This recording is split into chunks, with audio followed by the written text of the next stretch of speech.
अस्सलामुअलैकुम वरहमतुल्लाहि वबरकातुहू।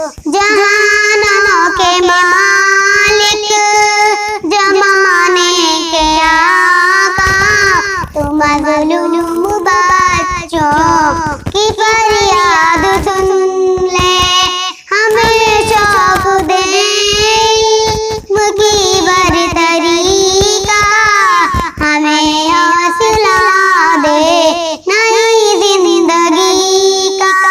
बुजुर्गों के नक्शे कदम पर चले हम, जमाने के आँखों का तारा बने हम।